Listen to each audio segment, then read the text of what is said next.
नमस्कार। रेडियो रिमझिम से प्रस्तुत है स्थानीय हालचाल। पहले मुख्य हालचाल। दिन दहाड़े ज्वेलरी शॉप पर अज्ञात अपराधियों ने किया हमला। 30 किलो गांजा के साथ एक व्यक्ति गिरफ्तार।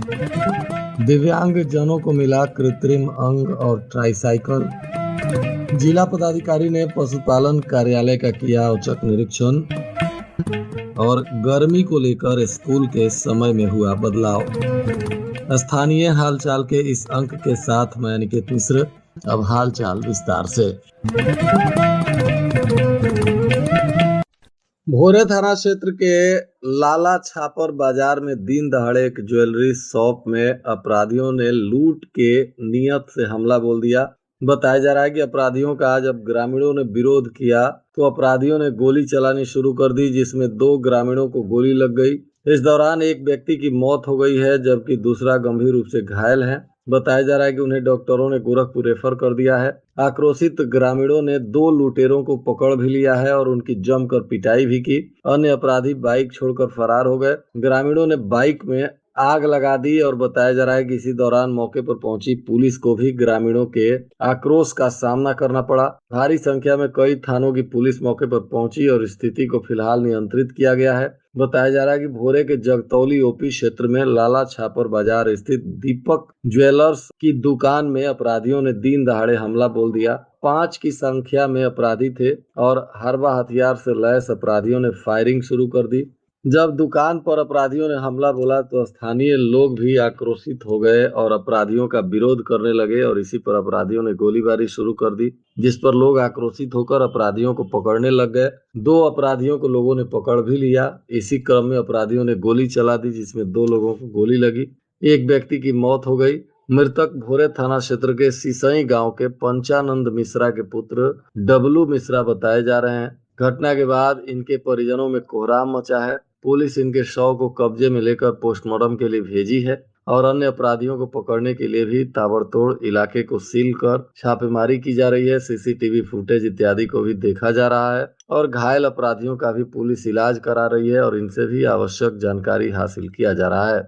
बताया जा रहा है कि लूटपाट के बाद जब अपराधी भागने का प्रयास कर रहे थे, इसी दौरान लोगों ने अपराधियों को घेर लिया और जिसमें अपराधियों ने फायरिंग शुरू कर दी और इसी में 2 लोगों को गोली लग गई है। हालांकि इस घटना के बाद अब तक कोई इसमें आधिकारिक बयान सामने नहीं आया है।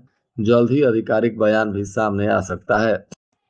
कुचायकोट थाना की पुलिस ने गश्ती के दौरान फुलवरिया कमला पट्टी में एक व्यक्ति के घर छापेमारी करते हुए गांजा जैसा मादक पदार्थ पकड़ा है। बताया जा रहा है कि इसके सत्यापन के लिए अंचलाधिकारी कुचायकोट को भी अवगत कराते हुए पुलिस ने फुलवरिया कमला पट्टी में छापेमारी की और संदिग्ध व्यक्ति जो पुलिस को देखकर भागने लगा उसको भी पुलिस ने खदेड़ कर पकड़ा। पकड़े गए आरोपी का नाम अमित तिवारी पिता रामेश्वर तिवारी। बताया जा रहा है कि आरोपी के निशानदेही पर ही उसके घर के पास ही सरसों के डंठल के नीचे प्लास्टिक के बोरे में छुपा कर रखे गए 32 किलो 200 ग्राम गांजा जैसा मादक पदार्थ को पुलिस ने बरामद किया। अभियुक्त के पास से एक मोबाइल फोन भी जब्त किया गया है और इसके निशानदेही पर राजकुमार प्रधान उर्फ अनमोल कुमार, पिता कन्हैया प्रधान साकिन फुलवरिया और राजन कुमार गुप्ता उर्फ बंठा, पिता स्वर्गीय राधा कृष्णा गुप्ता साकिन बलथरी, ये दोनों कुचायकोट के रहने वाले हैं। इनको पुलिस ने गिरफ्तार किया है और इन लोगों की भी संलिप्तता इस नशे के कारोबार में सामने आई है। बताया जा रहा है कि अब तीनों को पुलिस ने गिरफ्तार कर इन पर एनडीपीएस एक्ट में कार्रवाई शुरू कर दी है। गोपालगंज के सांसद डॉक्टर आलोक कुमार सुमन ने आज हथुआ अनुमंडल के फुलवरिया प्रखंड परिसर में आयोजित एक कैंप के माध्यम से दिव्यांग जनों के बीच 1769 पीस कृत्रिम अंग और ट्राईसाइकिल का वितरण किया। बताया जा रहा है कि इसकी लागत राशि 47,20,904 रुपए है। इसके वितरण के दौरान तमाम संबंधित पदाधिकारी गण भी मौजूद रहे। वहीं एक दिन पहले गोपालगंज सदर अनुमंडल में अंबेडकर भवन में भी कैंप लगाया गया था, जहां सांसद ने इस कार्यक्रम का शुभारंभ किया। उसमें जिला पदाधिकारी पवन कुमार सिन्हा भी उपस्थित थे। बताया जा रहा है कि चौथी बार सामाजिक न्याय एवं अधिकारिता मंत्रालय द्वारा एडिप एवं राष्ट्रीय वायोश्री योजना के तहत इन दिव्यांग जनों और वरिष्ठ नागरिकों को सरकारी उपक्रम एलिम्को द्वारा सहायक यंत्र एवं उपकरण वितरित किए गए। और सदर अनुमंडल में भी 938 दिव्यांगजनों को उनके कृत्रिम अंग और ट्राईसाइकिल इत्यादि वितरित किए गए, जिसकी लागत राशि 63,49,029 रुपए बताया जा रहा है। इसको लेकर आज जदयू के जिला अध्यक्ष प्रमोद पटेल ने कहा कि सांसद के प्रयास से चौथी बार जिले में इस तरीके से बड़ा कैंप लगाकर दिव्यांगजनों के बीच कृत्रिम अंग और ट्राईसाइकिल इत्यादि का वितरण किया गया। केंद्र सरकार की एक योजना है और इसी योजना के तहत दिव्यांगजनों के बीच यह कृत्रिम अंग और ट्राईसाइकिल इत्यादि का वितरण किया जा रहा है।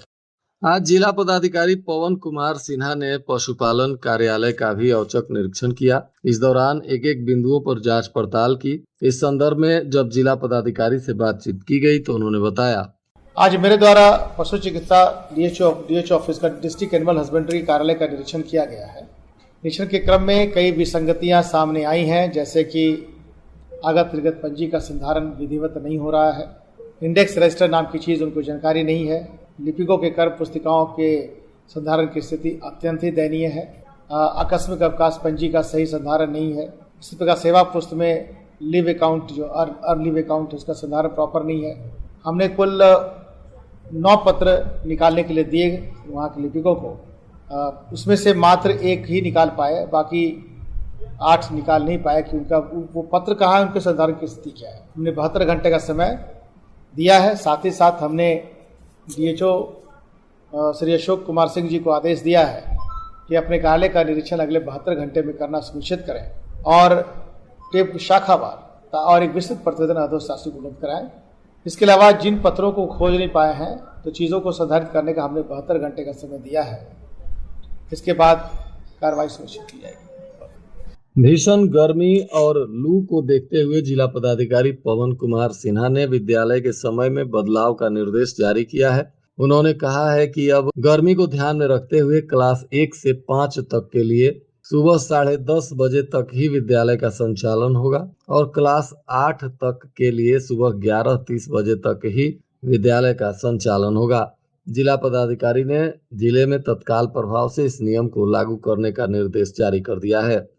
भारतीय कृषि अनुसंधान परिषद का पूर्वी अनुसंधान परिसर के द्वारा 24 अप्रैल को पटना जिले के दुल्हिन बाजार प्रखंड अंतर्गत सिलहौरी गांव में उर्वरकों के संतुलित उपयोग विषय पर एक जागरूकता कार्यक्रम का आयोजन किया गया।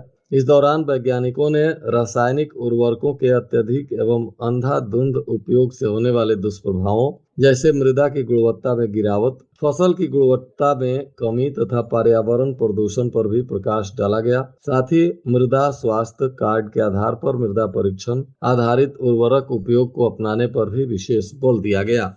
विशेषज्ञों ने दीर्घकालिक मृदा उर्वरता बनाए रखने के लिए गोबर खाद, वर्मी कंपोस्ट, हरी खाद, जैव उर्वरक तथा फसल चक्र जैसी समेकित पोषण प्रणाली को अपनाने का भी किसानों से निवेदन किया।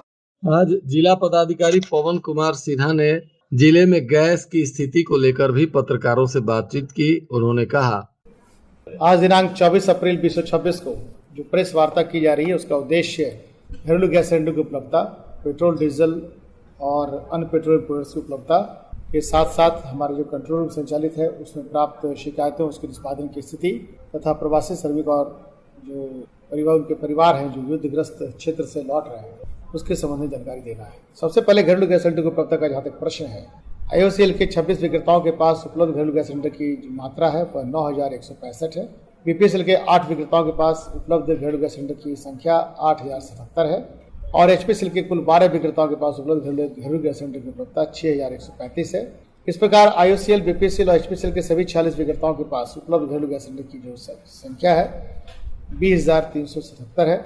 जैसा कि विदित है कि घरेलू गैस सिलेंडर का वजन 14.2 kg होता है, इसका रंग लाल होता है और 10 मार्च से ही हम लोग के यहाँ पेट्रोलियम प्रोडक्ट्स और घरेलू गैस सिलेंडर की उपलब्धता के संबंध में अलग एक नियंत्रण कक्ष स्थापित किया गया है जिसमें 5 दूरभाष 24/7 8-8 घंटे की पालियों में कार्यरत हैं। जो जिला नियंत्रण कक्ष में दूरभाष स्थापित है उनकी संख्या 06156 227 06156 227 इसी के 3 कंटिन्यूएशन नंबर और भी हैं 227 227 और 227 जहाँ तक घरेलू गैस सिलेंडर की डोर स्टेप डिलीवरी का प्रश्न है, इसके संबंध में जिला प्रशासन प्रयासरत है, इसमें काफ़ी हद तक सफलता पाई गई है। जहाँ तक हमारे 95 पेट्रोल पंपों के पास उपलब्ध सीएनजी के स्टॉक का प्रश्न है तो इसकी मात्रा 17,800 kg है।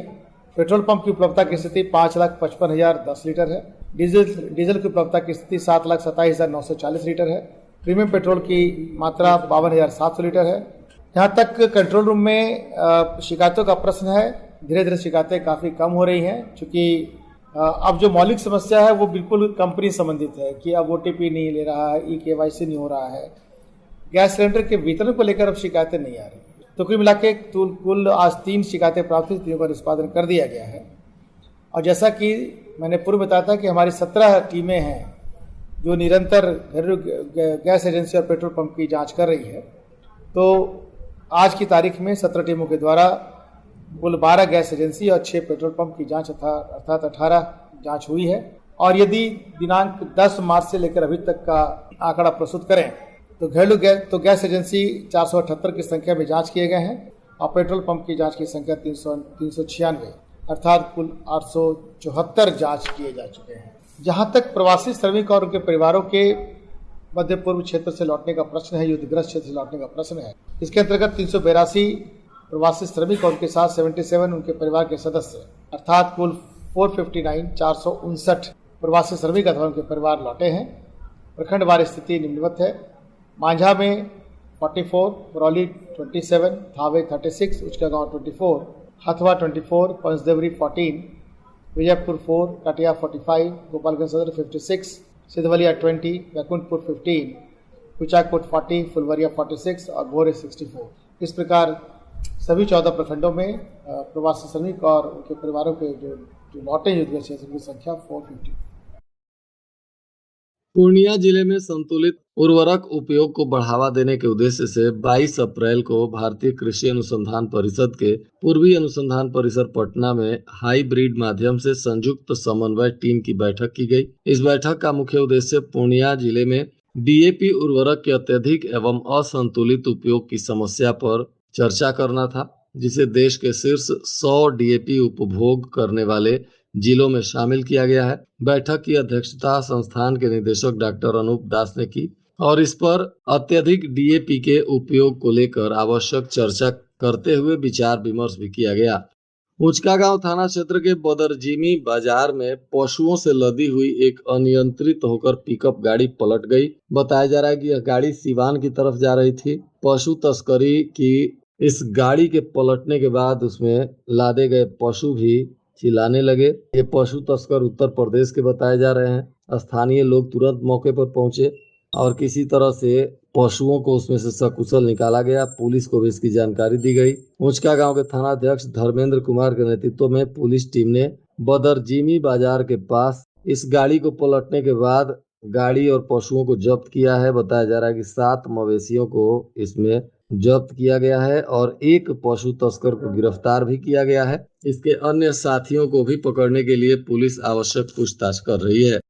कुचायकोट थाना क्षेत्र में 14 दिन पहले हुई एक चाकूबाजी में घायल नितिन कुमार की इलाज के दौरान मौत हो गई। बताया जा रहा है घटना के बाद इलाके में लोग आक्रोशित हो गए और नितिन कुमार के परिजनों ने NH 27 पर आगजनी करते हुए सड़क को जाम किया और आरोपी की जल्द गिरफ्तारी तथा पीड़ित परिवार को मुआवजा देने की लोग मांग करने लगे। मौके पर पहुंचे कुचायकोट के थाना अध्यक्ष ने अन्य वरिष्ठ पदाधिकारियों के साथ मिलकर किसी तरह से स्थिति को नियंत्रित किया और आरोपियों की जल्द गिरफ्तारी का आश्वासन दिया। आगामी 9 मई को व्यवहार न्यायालय परिसर में आयोजित होने वाले राष्ट्रीय लोक अदालत को लेकर लगातार बैठकें चल रही हैं। आज भी बैठक हुई जिसमें अधिक से अधिक वादों को चिन्हित कर निष्पादित करने के लिए रणनीति बनाई गई। जनता से भी निवेदन किया गया कि आप अपने सुलहनीय आपराधिक मामले, दीवानी मामले, दुर्घटना बीमा दावा, पारिवारिक वाद, श्रम वाद, भूमि अधिग्रहण, राजस्व एवं मनरेगा, बिजली पानी बिल, वाणिज्य कर, आयकर, वन अधिनियम, रेलवे दावा तथा माननीय उच्च न्यायालय में लंबित अपीलों का निपटारा सुलह समझौते के आधार पर यहाँ कर सकते हैं। डालसा के सचिव अनूप कुमार उपाध्याय ने आम लोगों से अपील की कि ऐसे वादों में संबंधित पक्ष भी समय पर उपस्थित रहें और अपने वादों को राष्ट्रीय लोक अदालत के माध्यम से निष्पादित करवा लें। गंगा दामोदर कबड्डी चैंपियनशिप का भव्य आयोजन किया गया। बताया जा रहा है कि इस कार्यक्रम का उद्घाटन बिहार कबड्डी संघ के चेयरमैन कुमार विजय सिंह ने की। साथ ही अन्य गणमान्य अतिथिगण भी मौजूद रहे, जिनमें स्थानीय विधायक, बरौली के विधायक और जिला पदाधिकारी ने इस कार्यक्रम का शुभारंभ किया।